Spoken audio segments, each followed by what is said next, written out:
நீங்க இந்த விஷயத்த செஞ்சீங்கன்னா, நிமிஷா பிரியங்காவுக்கு தூக்கு தண்டனையிலிருந்து நிபந்தனை வழங்கப்படும். ஜூலை 16ஆம் தேதி தண்டனை நிறைவேற்றப்படும் அப்படின்னு சொல்லியாச்சு. இன்னும் 1 வாரம் தான் இருக்கு. அப்படி என்ன விஷயங்கள செய்ய முடியும்? நிமிஷா என்ன பண்ணாங்க? அவங்கள காப்பாத்த முடியுமா? எந்த வழிமுறைகள்ல அவங்க தூக்கு தண்டனையிலிருந்து தப்பிக்க வைக்க முடியும்? இந்த மாரி பல கேள்விகள். வீடியோ ஸ்கிப் பண்ணாம ஃபுல்லா பாருங்க. Welcome to the channel. நான் உங்கள் விஷால் சரவணன்.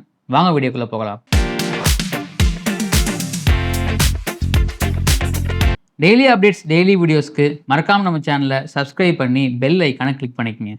நிமிஷா இன்னைக்கு சோஷியல் மீடியாவில் இல்லை இன்டர்நேஷ்னல் மீடியா வரைக்குமே இவங்களுடைய பெயர் ஒழிச்சிக்கிட்டே இருக்கு. என்ன காரணம் அப்படின்னா, இந்திய நாட்டை சேர்ந்த ஒரு பெண்ணுக்கு வெளிநாட்டில் தூக்கு தண்டனை நிறைவேற்ற போகிறாங்க அப்படிங்கிற ஒரு செய்தி.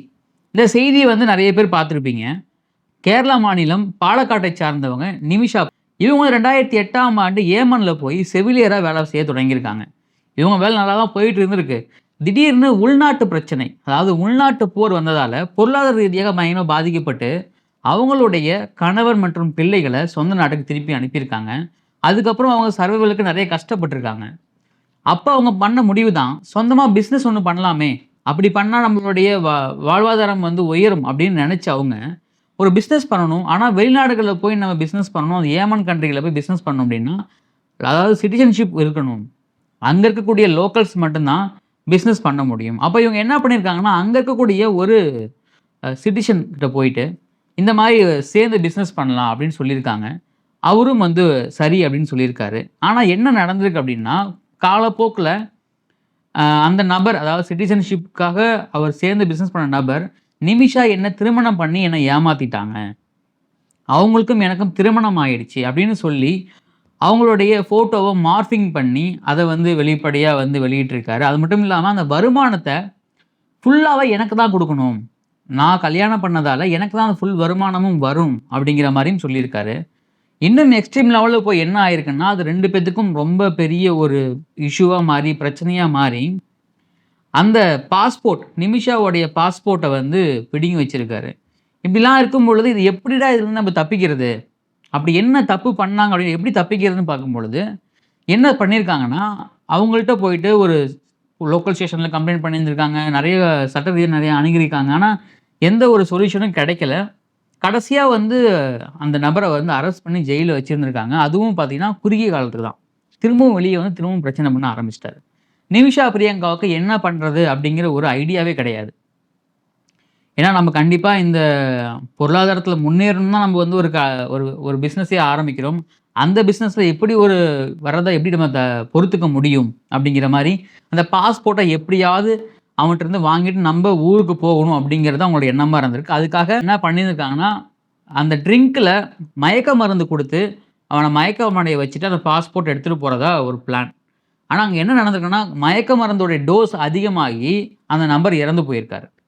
இதுதான் நிமிஷாவுக்கு மரண தண்டனை விதிக்கிறதுக்கான முக்கியமான காரணம். ஏமனில் ஜூலை 16 மரண தண்டனை அப்படிங்கிறது அதிகாரப்பூர்வமாக அறிவிப்பாயிடுச்சு. சட்ட ரீதியாக எல்லா விஷயமும் பண்ணி பார்த்துட்டாங்க. அவங்களுடைய குடும்ப தரப்புல இருந்து என்னென்ன விஷயங்கள் சட்ட ரீதியாக பண்ணணுமோ எல்லாமே பண்ணி பார்த்து நிலைமை கைமீறி போயிடுச்சு. ஆமாம், நீங்கள் வீடியோ ஆரம்பத்தில் ஒன்று சொன்னீங்க இல்லைங்களா, ஒரு விஷயம் பண்ணால் இந்த தூக்கு தண்டனையிலேருந்து நாங்கள் காப்பாற்றி அனுப்பிடுறோம் அப்படின்னா, அது என்ன விஷயம்னா ரத்த பணம். பேரே புதுசாக இருக்கு இல்லைங்களா. இந்த மாதிரி ரத்த பணம் கொடுத்தீங்கன்னா உங்களுடைய பொண்ணை தூக்கு தண்டனையிலேருந்து காப்பாற்றலாம். இது சட்ட ரீதியாக இருக்கான்னு கேட்டால், சட்ட ரீதியாக இவங்களுடைய சட்டப்பூர்வமான விஷயம் கிடையாது. ஆனால் இஸ்லாமிய நாடுகளில் இது ஒரு வழக்கமாக பயன்படுத்துகிறாங்க. ஒரு நாடுகளில் என்னென்னு பார்த்தீங்கன்னா, பாதிக்கப்பட்டவர்களுடைய குடும்பம் அவங்களுக்கு கொடுக்கறதா ரத்த பணம்.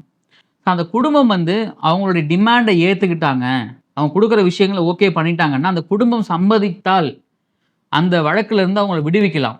ஒன்று தண்டனை குறையும், அப்படி இல்லை அப்படின்னு பார்த்தீங்கன்னா மொத்தமாக அந்த வழக்கிலிருந்தே அவங்க வெளியே வரலாம். ஸோ அந்த மாதிரி ஒரு இடத்த அப்ரோச் பண்ணுறதுக்காக நிமிஷா பிரியங்காவுடைய குடும்பத்தினர் ஒரு குழு ஒன்று அமைச்சு பாதிக்கப்பட்ட நபருடைய குடும்பத்திடம் பேச்சுவார்த்தை நடத்திக்கிட்டு இருக்காங்க. அந்த பேச்சுவார்த்தையில் என்ன பண்ணுறாங்கன்னா, இந்திய ரூபாயின் மதிப்பின்படி 8.5 கோடி ரூபாய் பணம் கொடுக்குறதா, அது மட்டும் இல்லாமல் அவங்க குடும்பத்தில் யாராவது ஒருத்தவங்களுக்கு ட்ரீட்மெண்ட் செலவு, அதாவது நீங்கள் கேரளாவில் ட்ரீட்மெண்ட் செலவு ஃபுல்லாகவே நாங்கள் ஏற்றுக்கிறோம், நீங்கள் ட்ராவல் பண்ணுற விஷயங்களாக இருக்கட்டும், உங்களுடைய டிக்கெட் விஷயங்கள் எல்லாத்தையுமே நாங்கள் ஃபுல்லாகவே நாங்கள் டேக் கேர் பண்ணிக்கிறோம், அவங்களுடைய பாதிக்கப்பட்ட நபருடைய குடும்பத்தில் யாராவது போய் சவுதி அரேபியாவிலேயோ அப்படி இல்லைன்னா வந்து யுஏஇலேயோ போய் செட்டில் ஆகிற மாதிரி இருந்தால் அதனுடைய செலவையும் வந்து நிமிஷா பிரியங்கா குடும்பம் ஏற்றுப்பாங்க அப்படிங்கிற டிமாண்ட்லாம் இவங்க முன் வச்சுருக்காங்க. அதுக்கு பாதிக்கப்பட்ட நபருடைய குடும்பம் ஏற்றுக்கிட்டான்னு கேட்டால் இன்னும் ஏற்றுக்கல. ஆனால் நிமிஷா தப்பிக்கிறதுக்கு இது வந்து கடைசி ஒரு வாய்ப்பாக இருக்கும். ஏன்னா இந்த மாதிரி ஒரு விஷயம் வந்து பார்த்திங்கன்னா நம்ம நாடுகளில் கிடையாது. நம்ம நாடுகளில் சட்ட ரீதியாக என்ன நடவடிக்கைகளோ அது மட்டும்தான் எடுக்கப்படும். ஆனால் இந்த மாதிரி ஒரு விஷயங்களை அவங்க வந்து அஃபிஷியலாகவே ஹேண்டில் பண்ணுறாங்க. ஸோ அப்போ வந்து இந்த டிமாண்டெல்லாம் அவங்க ஏற்றுப்பாங்களா? இல்லை ஒரு வேளை இந்த இவ்வளோ தான் கொடுக்கணும், இவ்வளோ தான் பண்ணீங்க அப்படின்னு ஏதாவது லிமிட் இருக்கான்னு கேட்டால் அது கண்டிப்பாக கிடையாது. ஏன்னா முழுக்க முழுக்க பாதிக்கப்பட்ட குடும்பம் என்ன சொல்கிறாங்களோ, என்ன அமௌண்ட்டு கோட் பண்ணுறாங்களோ அந்த அமௌண்ட் நம்ம கொடுத்தாகணும். உதாரணத்துக்கு இப்போது அஜித்குமாரோடைய வழக்கில் வந்து பார்த்தீங்கன்னா அழித்து கொலை செய்யப்பட்டார். இப்போ வந்து இவங்களா வந்து முன் வந்து சிபிஐ விசாரணைக்கு இது பண்ணாங்க. அது மட்டும் இல்லாமல் அவருக்கு வந்து ஒரு கவர்மெண்ட் வேலையும் பட்டாவும் கொடுக்குறோம் அப்படின்னு சொல்லிக்கிட்டாங்க. ஆனால் இங்கே என்ன நடக்கும் அப்படின்னா, ஒரு வேளை ஏமன் மாதிரி நாடுகளில் இந்த சட்டம் இருந்துச்சுன்னா அஜித்குமாரோடைய குடும்பம் என்ன டிமாண்ட் பண்ணுறாங்களோ அதை கொடுத்து ஆகணும். ஒரு வேளை அவங்க 1000 கோடி கேட்குறாங்க அப்படின்னா அந்த 1000 கோடி கொடுத்து தான் ஆகணும். அப்போனா வழக்குலேருந்து விடுவிக்க முடியும். அதாவது யார் வழக்கு வந்து அவங்க மேலே எஃப்ஐஆர் போட்டுறாங்களோ அவங்க. ஸோ ஒரு வேளை அவங்களுக்கு அதிகபட்ச தண்டனை கொடுத்தாங்க அப்படின்னா இதுலேருந்து தப்பிக்க முடியும். ஆனால் நம்ம நாடுகளில் அந்த மாதிரி கிடையாது. சட்டங்கள் என்ன சொல்லுதோ அதிகபட்ச தண்டனைகள் அஸ் அ லா படி என்ன சொல்கிறாங்களோ அதை தான் நம்ம ஃபாலோ பண்ணுற மாதிரி இருக்கும்.